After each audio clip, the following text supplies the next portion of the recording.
defining success as a freelance editor is as much about your tastes and your instincts as it is about the technical knowledge and program experience. And since I've adopted that mindset, the growth that I've seen in my career is more than I ever would have expected.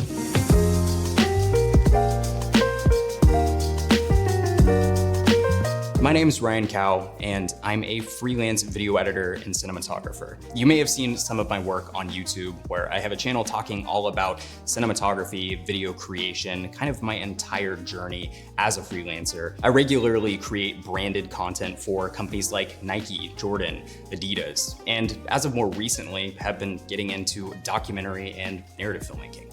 In this class, I want to take you guys on a deep dive of what it's like to be a freelance video editor in today's industry. I want to take you through the tools, the definitions, the must-knows to building a successful freelance career, talk about some of the mistakes, some of the common pitfalls that I see editors make, and most importantly, I want to give you some ways that you can help define success for yourself. I hope that walking away from this class, you are left with a more realistic understanding of the freelance industry, some general tools that will be absolutely critical with regards to communicating, to developing strong client relationships, and hopefully just a better sense of what you want to do with your career. I couldn't be more excited that you are here.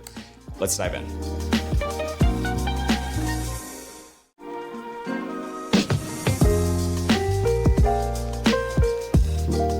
As an editor, you are effectively a professional puzzle builder or solver. This job comes with a high demand for on-the-fly problem solving, excellent organization skills, a diverse understanding of various video formats and styles, and most importantly, a strong work ethic. In many ways, editing is as much about tastes and instincts as it is about your technical knowledge or program experience. Being 6 years into my career as a freelance video editor and cinematographer, I can honestly say there have been more unexpected roadblocks and hard-learned lessons in both my professional and personal life that I ever would have imagined possible. I've worked with many of my dream clients. I've cultivated a creative community of over 200,000 incredible people. I've traveled the world getting to do what I love. But along the way, I've learned some incredibly pivotal things that have shaped my career into what it is today. So in today's class, I want to take you guys through some of the mistakes and the sticking points that I learned and hopefully equipped you with the tools that you need to start a successful career as a freelance editor. I think understanding the root of what type of an editor you are can really help you to grow past a lot of challenges and a lot of sticking points that you're likely to face. From my perspective, there are fundamentally three types of video editors. And in all likelihood, you'll probably kind of touch all of these throughout your career. And there's certainly great benefit to being multifaceted with all of them. But the most successful editors, more often than not, tend to be kind of quantified as one of these specifically. The first type of editor I like to refer to as a content editor. Now, this is generally going to be a person who is doing work, whether it's social media, it's usually delivered to the web. And that might be content for yourself. It might be content for somebody else's personal brand. This is usually going to be short form work that doesn't typically have a lot of involvement in kind of the pre-production process or a lot of significant story elements. The next type of editor are commercial editors. Now, when I say commercial, I don't literally mean like a video that's airing on television, but more broad in the sense of purposefully marketed and strategized video content that is on behalf of a brand, something that exists in the world in the form of marketing or pushing a product or a service. This can be a huge range of things, and it can be content that lives on social media, but it's ad spots, it's music videos, it could even be branded documentary work. The final type of editor, narrative editors. I think this one's a little self-explanatory. This is generally going to be people who are working on feature-length content, whether it's narrative films, whether it's documentaries. Generally speaking, this is going to be content with a heavy emphasis on dialogue and character development. So before moving on, if you take a look in the workbook, we have a table to help identify what type of editor you are. Place some checks next to some of those qualities to help determine what type of editor you currently are or you are aspiring to become. Before jumping in here, let's talk about some of the mistakes and the common pitfalls that I see a lot of entry-level editors in. The first of which being a lack of diversity in the work that you initially choose to take on. In the early years of my freelance career, there was this trend that was happening on social media. They were these things called cinemagraphs. Maybe you've seen them. Basically, it's a still image and there's a portion of it that's animated or has motion. So maybe think of like a still image of a waterfall, but the water would be moving. I always thought this trend was not that exciting or interesting, so I never really decided to try it. Well, fast forward a little bit and wouldn't you know it, I was approached by a brand, pretty big brand, Fitbit, actually, to do a campaign for an ad that they wanted to do for 4th of July, and they wanted to create a cinemagraph. Well, I didn't have anything in my portfolio to show for that. And so because of that kind of lack of interest in trying these new things as an editor, I didn't get that job. And that was definitely pretty disheartening because that would have been probably one of the more substantial projects I would have gotten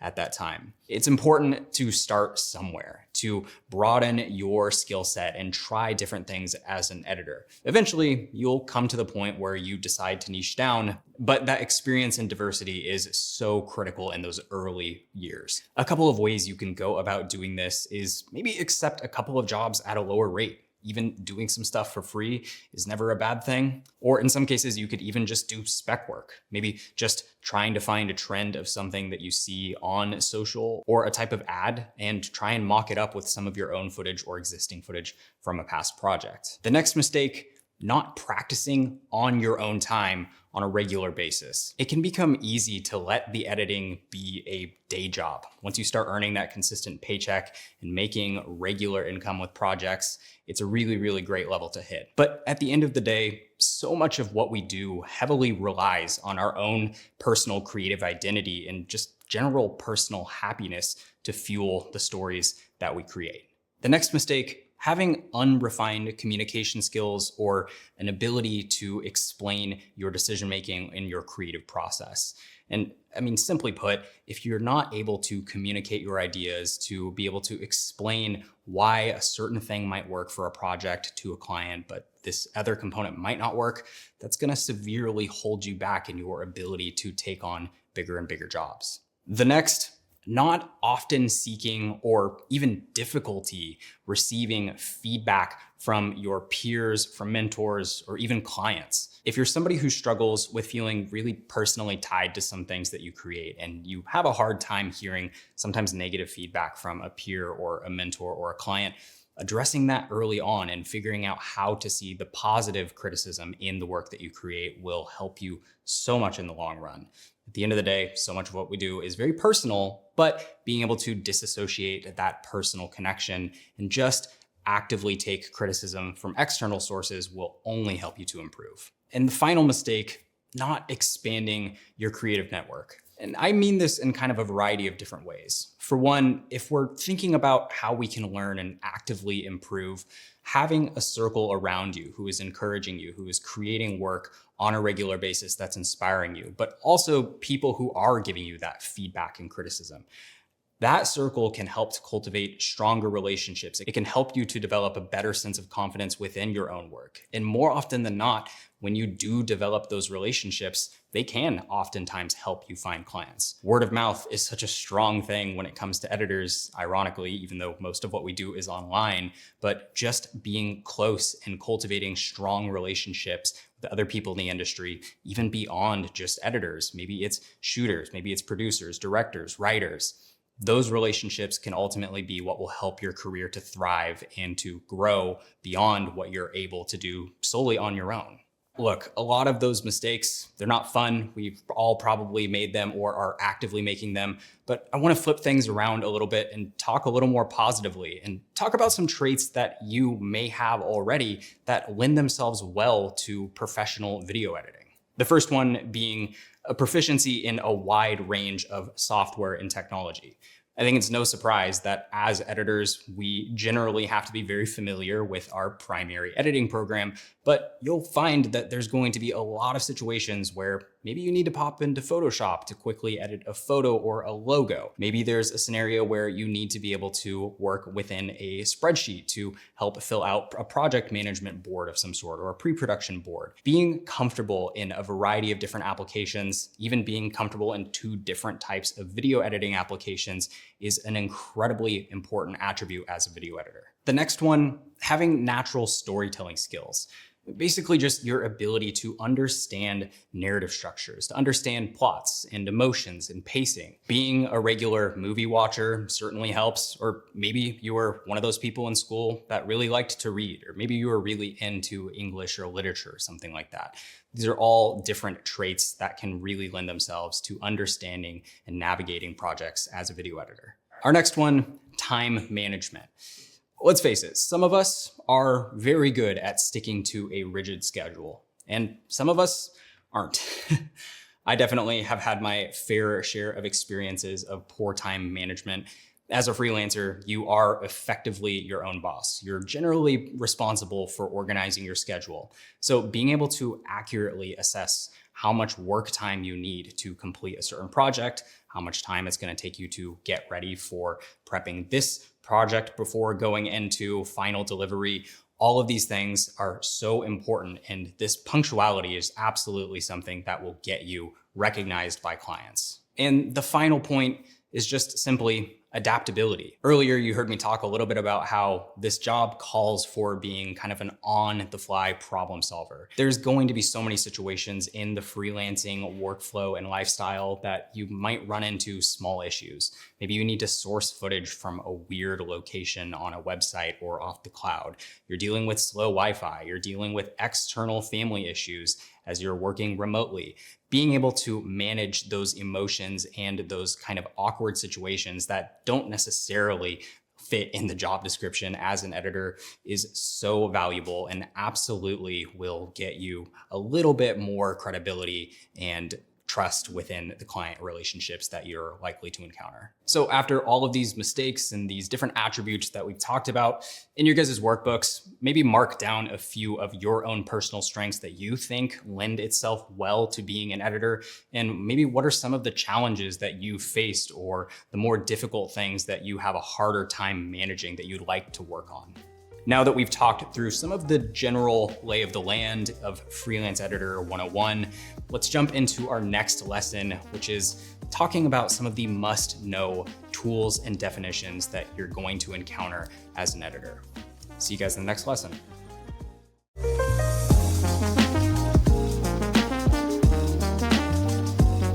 So to get ourselves prepared to tackle the landscape of freelancing in the post-production world, I want to take you guys through some of my must-know terms and tools, kind of specifically technical definitions and also client-facing definitions that you're absolutely going to need to know to at least get the conversation started with potential clients or collaborating with other editors. Our first technical definition, time code. This is, funny enough, kind of a scary one and certainly one I wasn't comfortable with for quite some time.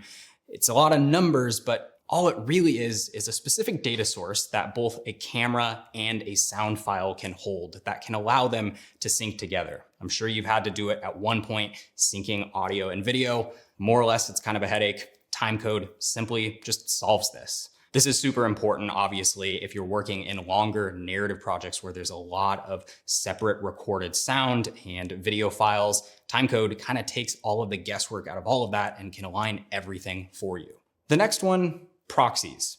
You're more than likely at some point going to use these as an editor. Let's say you're working on a project that was shot on a camera that has raw recording capabilities. The file sizes are massive, and maybe your computer isn't capable of editing those files. Proxies are essentially a reduced resolution, much easier to edit copy of those video files. If you're sending stuff to video editors and they don't need all of that original data, then proxies are a great solution for this. Our next term, selects. And think of these basically just like pulling the best parts of a video clip, the most usable sections.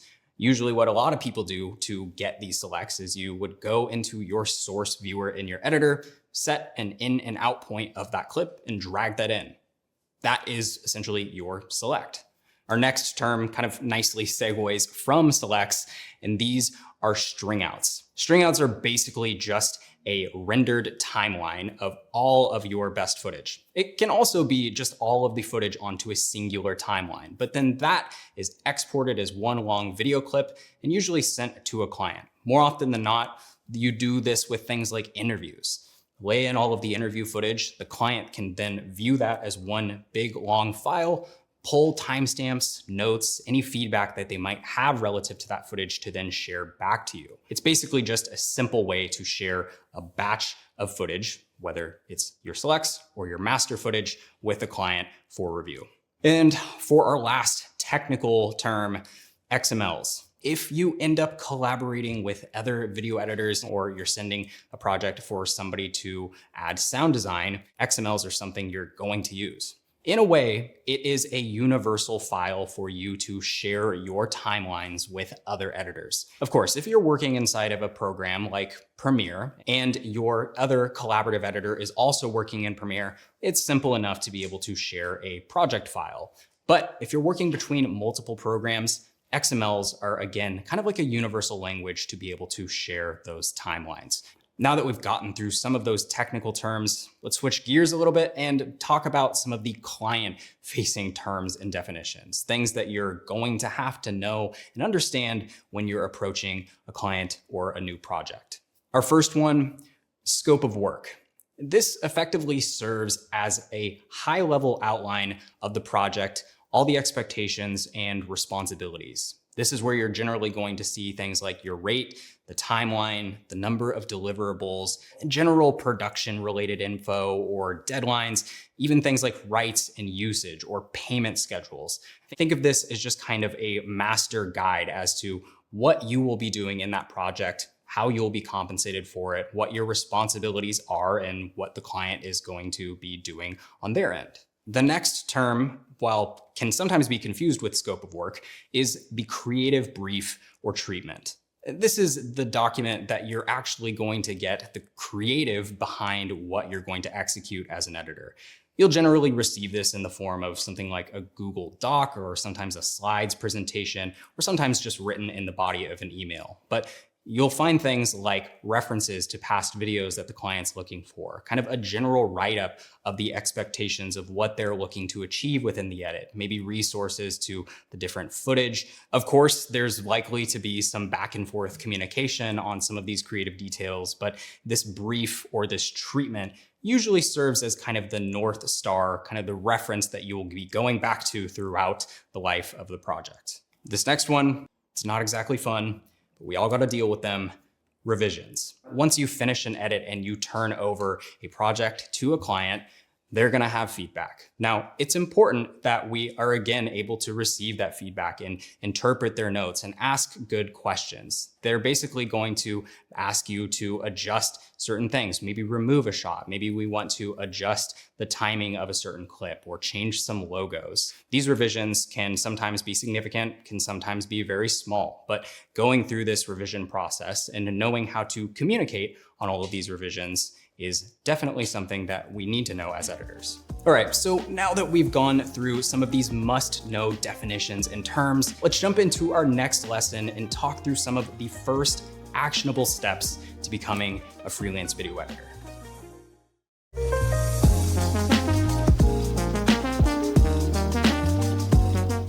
All the terms aside, let's get into what you guys are probably most interested in, the numbers. Rates specifically are probably one of the more confusing parts of freelancing in basically any part of the video production industry. It all kind of depends on various things like skill level, general experience, the type of project, and even your location.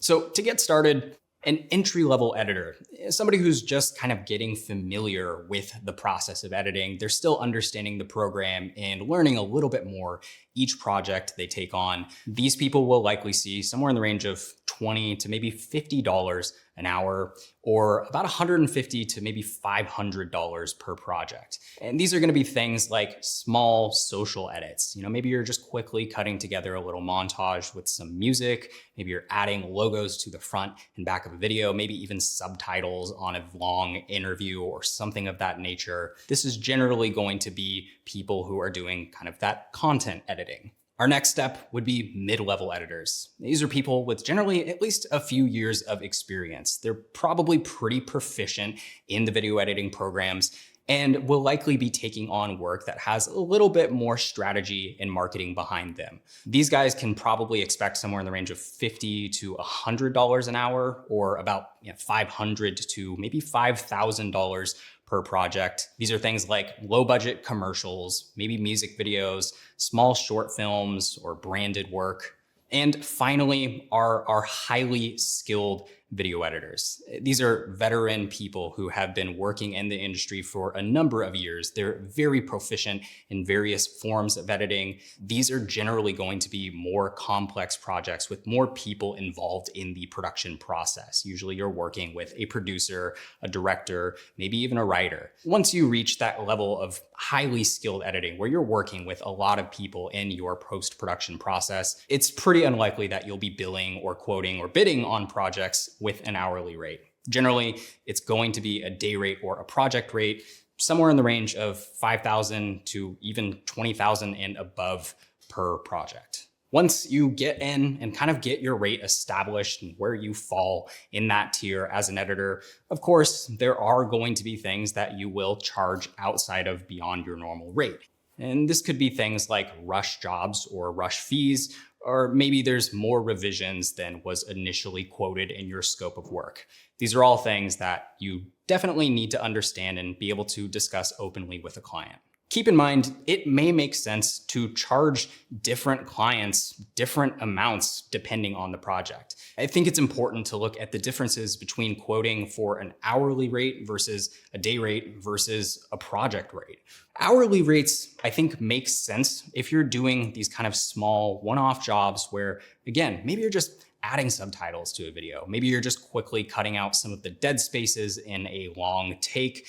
This is stuff that will maybe take you a couple of hours. And so in these instances, an hourly rate will probably make sense for you and for the client. For projects more complex beyond just a few hours of work, can sometimes be a little bit difficult to quantify the exact amount of time that it will take you in a given day. So for a general rule of thumb, in these cases, I like to charge a day rate. And the reason being is that it can sometimes be a little bit challenging to quantify the exact amount of work time that goes into a project in a given day. And so a day rate is a safe way to quote for these types of projects. Now, to take it a step further, if a project requires an extensive amount of involvement from you on the pre-production process or even the creative direction, then in these cases, it may make more sense to quote for the project as a whole. This can help you to account for that time that may extend kind of outside of the general tasks as a video editor.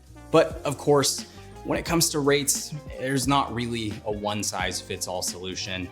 It would be great to have a perfect calculator that worked for every project and how much you should charge, but being a successful freelancer really does rely on your ability to communicate with the project and help them to establish their needs and what we can do within their budget.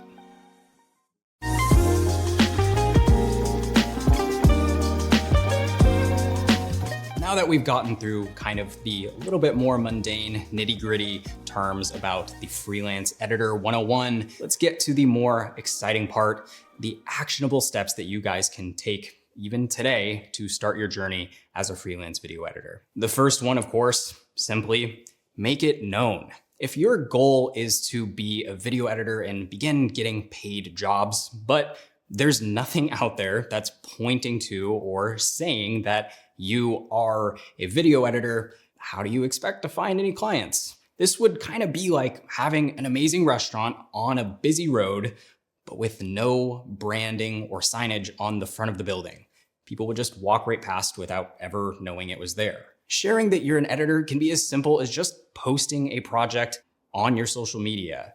It can be a personal or a paid project. An important thing to consider here, though, is that if a website is where you primarily choose to share your work as an editor, the fact of the matter is that the visibility and searchability of your site versus the reach that you can receive on social media platforms just simply doesn't even compare. So take something that you've created, again, it can be a personal project, it doesn't have to be a client project, and post it on one of those platforms, maybe like Instagram, YouTube, even Twitter. These are all great outlets for you to share your work and make it publicly known to the world that you're a video editor and you're looking for work.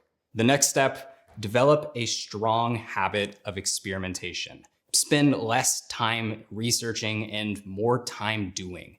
This experimentation is the fuel that will continue to help you evolve and grow and refine your style as a video editor. A good way to approach this is to try and create something for yourself at least once a month, or just come up with some sort of a schedule for you to create content for yourself.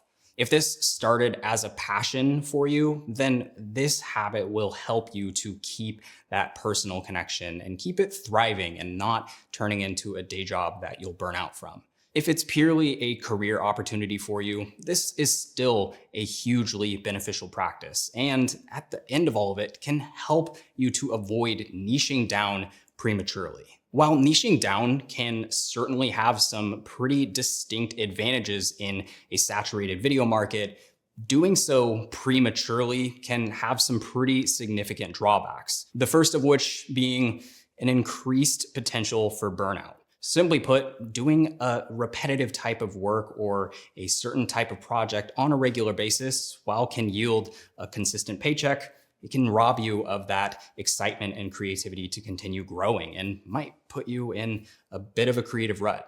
Niching down can also lead to a plateau in skill development.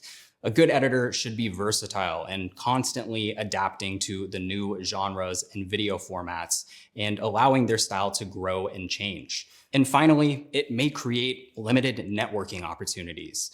Niching down puts you in a particular type of work, and you're generally going to be working with the same people on a regular basis.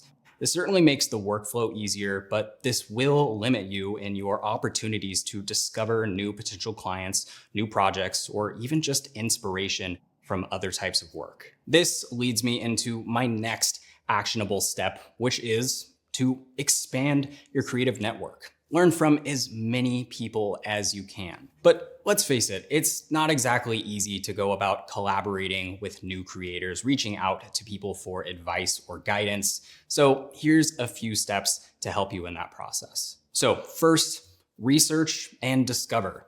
Take a day to spend some time looking for other freelancers in your creative field. YouTube and Instagram are both great places to do this. Find creators and brands who align with your current tastes and the goals within your work. While initially it may seem practical to search for just strictly video editors, it's hugely important to find other people in the video production process to learn from. You can look for video shooters, maybe even producers or directors. The best editors are ones who are generally familiar with all aspects of a video's production. And so having a network of people to learn from in each of those roles can help you to expand that network and be able to learn more and share that knowledge. When you're discovering new people, it's important to be mindful of reaching out to creators who might be a bit less accessible. It's tempting. You come across those incredible creators that are big in the industry. They're well known for what they do. They're posting incredible work. The truth is that those people are usually dealing with hundreds of messages a day. They're dealing with client communication. They're working on active projects. And so sometimes, maybe you sent them a message and you didn't get a response. Just because they didn't get back to you doesn't mean that they aren't interested in chatting with you about, what you're looking to talk with them about. Sometimes it just means that they are a little bit too busy. So in order to go about this more effectively, try and find people who are maybe more close to your current skill level or even just a little bit higher than where you're at now. More often than not, dropping a message with those people is a better way to potentially start a new conversation. An important thing here to remember is be mindful about what you're trying to reach out to them about. Keep in mind that everybody has a busy schedule. So I've found that maybe even just dropping a comment about something they're working on, relating to something they're doing, or giving them some praise on a project that they just shared. Things like that, responses and messages like that will definitely yield a higher chance of you getting a response. From there, you can begin to open up that conversation a little bit more. Maybe start asking some more specific questions or advice about your own work. One little trick that I've found in my years of doing this is find people and reach out to people who are local to you. Look, I get it. Not everybody lives in a city with hundreds of people in the creative industry like Los Angeles or New York or something like that. But I think you'd be surprised if you spend a little bit of time researching your market, just how many other creators or editors there may be out there. Being local to somebody not only is more beneficial in the sense that you could possibly work with them or help them out in person in the future, but also it's just one way that you can relate to another person. So how you can start doing this is, of course, maybe just location-specific searches on social media. You can even use Upwork and LinkedIn to search for professionals in your area. And then you could also go on Facebook groups or meetup.com, where you can find events that are usually specific to things that we do as creators. So if there's one that's about video editing or just filmmaking as a whole, maybe see if you can check it out and go meet some other people and build that creative community around you. Now, learning from these new people that you're reaching out to, as much as I'd like to say, here's the questions you should ask, it's going to be different for every situation. But I think more importantly, I want to talk about some of the things you definitely shouldn't ask somebody if you're reaching out for the first time. The first one I think would be finances or specifics on, project rates. I think it's a little bit of a difficult thing to talk about money, and it's certainly not a pleasant one, especially if somebody's approaching you for the first time. So I would probably avoid, if you want to know how much somebody was paid for an edit or how much the budget was for that project, asking those types of questions right off the bat. Now, it may seem obvious, but also just don't ask questions about people that you wouldn't want asked about yourself. Don't ask them about religious beliefs or politics or family or how long they've been working with somebody in particular. Don't ask questions or send long technical messages that take a significant amount of time to read. Again, keep things simple and keep things digestible. Just be mindful of people's time. Our final actionable step is set your professional goalposts. It may seem obvious to some, but starting your journey as a freelancer, it's sort of like getting in a car. And if you don't have an end destination and you just start driving, you will eventually run out of gas at some point. Setting these intentions early on, whether they're big or small, is one of the best ways to establish a sense of direction and intention behind your freelance career. In all reality, a career goalpost for just about everybody will likely have some amount of a financial motivation. Let's say your goal is to simply hit $5,000 a month in consistent video work.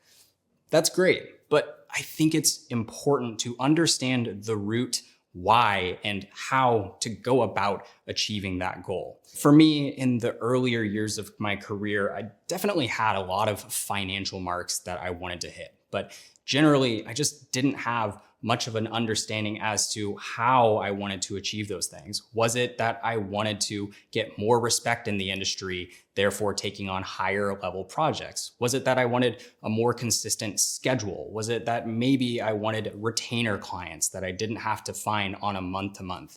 Those have all changed and evolved with me over time. In recent years, I've found myself leaning more into the personal life impact of these goalposts. How am I able to manage a social life? How am I able to clock off at a certain time every day? Once you have the why and kind of the real meaning and importance to you behind it, assigning a number to that goal can be a lot simpler to achieve.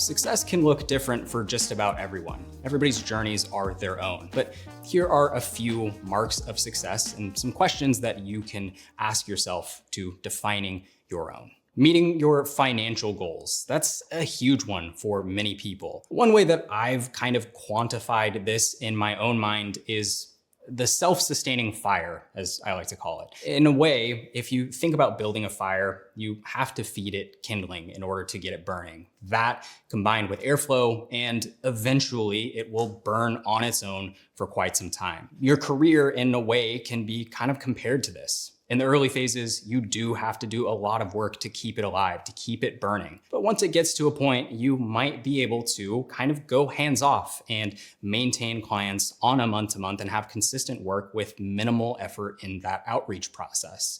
To me, once I've reached that point and I'm bringing in enough work on a consistent basis that's covering my minimum monthly overhead financially, that is kind of my mark for financial success. That being said, I do think we'd all be lying to ourselves a little bit if we said that money wasn't a motivating factor when it came to starting a career as a freelance video editor. To give you guys a little bit of an insight to my career evolution, when I first started, maybe 7 years ago, some of the first paid editing jobs I had was editing vlogs for other YouTubers. I think I was making maybe $100 for a 10-minute video that took me probably 3 or 4 days to edit. Fast forward to now, I'm doing post-production for some of the most well-recognized brand names in the world for well over 5 figures per project. As you start finding success as a freelancer, you start making more money, getting consistent work. It's important to do so in a way that's realistic and in a way that is sustainable for you in the long run. Using that little bit of extra time you had in a month to make just a little bit more money might not be worth risking your reputation and failing to deliver on a project because you're just that close to burning out. It's just as important to know how to say no to a project as it is to say yes to a project. But consider asking yourself that question. What is financial success to you? What do you hope to be able to earn out of your freelance career? Success can also mean a certain amount of work-life balance. How much are you able to do in a given week and still maintain a personal life, to still be able to connect with your family, to still have hobbies? Some people are amazing at working 40, 50, 60-hour weeks, but some people need that breathing room to stay creative and to stay motivated and determined to continue with their career. So ask yourself that, what is a good balance for you? How many hours do you want to work in a given week? When do you want to be able to say, I'm done working for today and I'm going to do things for myself now? Some other marks of success that you can ask yourself might be, are you proud of the work you're doing? Are you rooting for others in your field to win? Are you spending time chasing fun and not just chasing that next paycheck? Are you creating art regularly for yourself?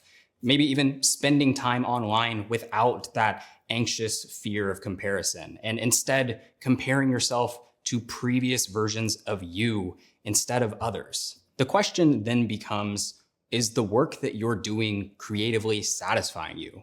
Are you able to maintain a good personal work-life balance in doing this? Has the passion become a day job?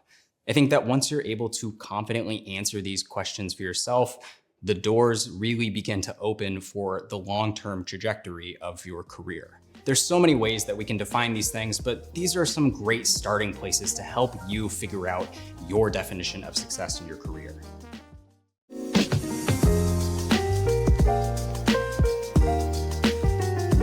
So that's it. We've made it through Freelance Editor 101. I hope you guys were able to get a little bit more of an understanding of the landscape of the video industry and maybe get a bit more confidence in taking on your career as a freelance editor. I hope you guys check out the workbook and maybe share some of your pages, maybe some revelations in the community page. Even meet some of the other editors that might be here and have some discussions. If you want to dive deeper into what it takes to become a successful freelance editor, we've created a few more amazing classes. Hope to see you guys there.